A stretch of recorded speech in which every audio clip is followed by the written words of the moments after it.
Abay, paldong-paldo na naman tong babaeng to.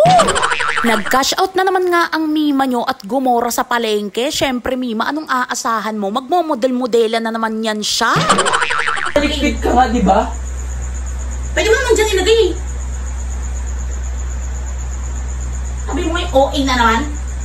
Yung nag-aaway kayo pero wala kayong magagawa dahil kailangan yung magtulungan. Hindi rin talaga siya makaporma doon sa salita. Hindi naman ko agabi, tinapos ko yun.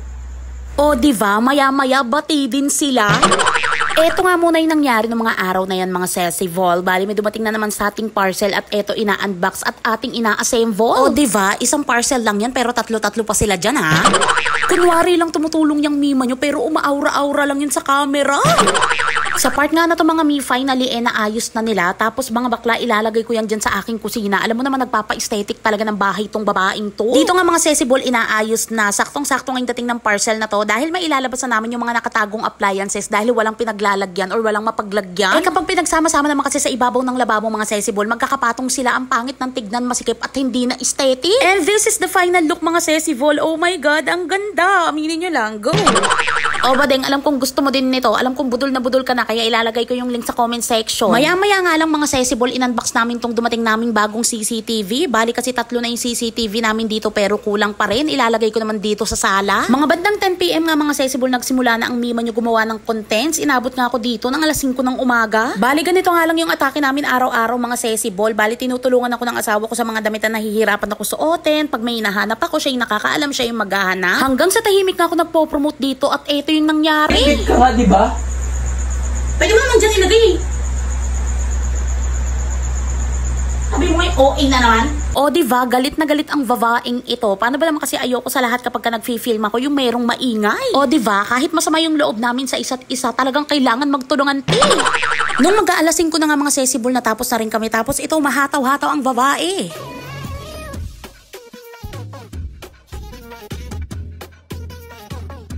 At kinabukasan nga ng hapon mga Sesivol, lumarga ang mga persona. Sinamang ko ngay lolo't lola ko mga Sesivol at pupunta kami sa palengke. Pero bago yan ay magka-cash out muna kami. Bale, ang gamit nga namin papunta palengke ngayon is itong aming limousine.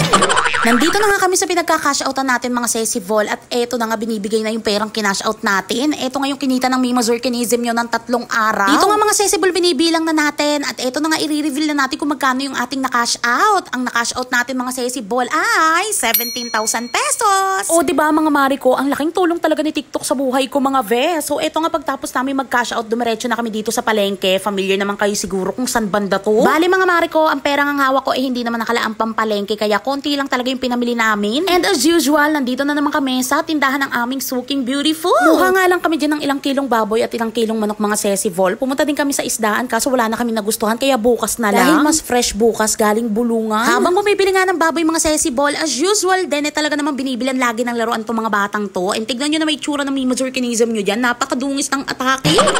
At kung mapapansin nyo nga mga Sesivol na tuwing mamamalengke, ganyan talaga yung outfitan ko mga Sesivol dahil dyan talaga ako komportable. Mangungulangot na lang Sesivol, nag-attitude pa siya.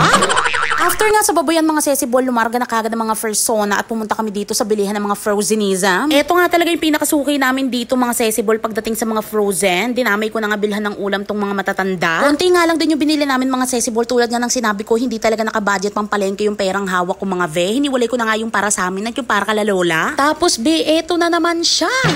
Natatawa na lang talaga yung lola ko be sa kung ano-anong pinaggagawa ko sa buhay. Kung makamodel-model siya dyan, akala mo naman talagang endorser ng Pampangas Best to sino. Sabi sa inyo, talagang pinanggigigilan niya yung choco na batok ng babaeng ito.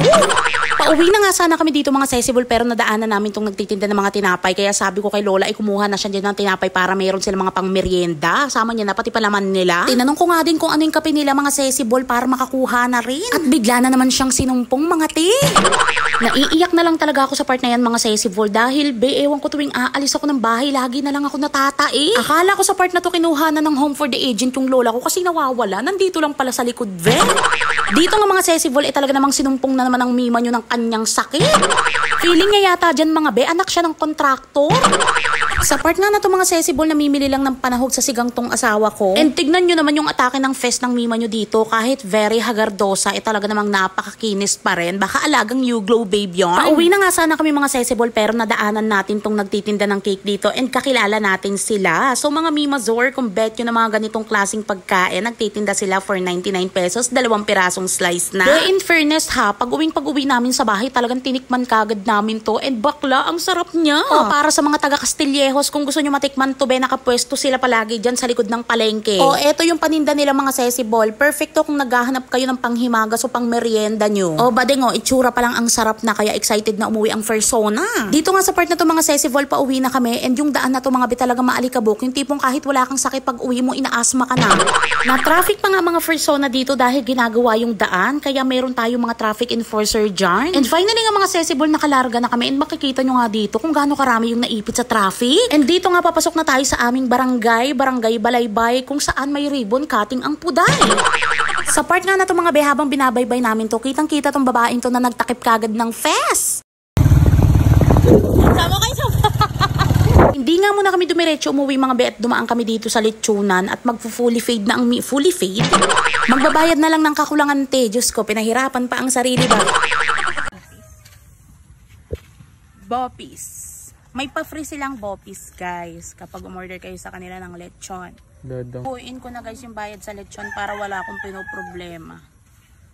Go. After nga magbayad mga chika-chika lang konti, tapos lumarga na rin kagad kami, kinuha lang namin yung resibo, tapos dumiretso naman kami dito mga sesibol dahil bala ko na din sana magbayad para sa manok. Pagdating naman namin dun mga sesibol, wala daw, kaya naman sa susunod na araw na lang at dumiretso na kami umuwi. Guys, tikman natin ito yung nabili natin doon sa likod ng palengke.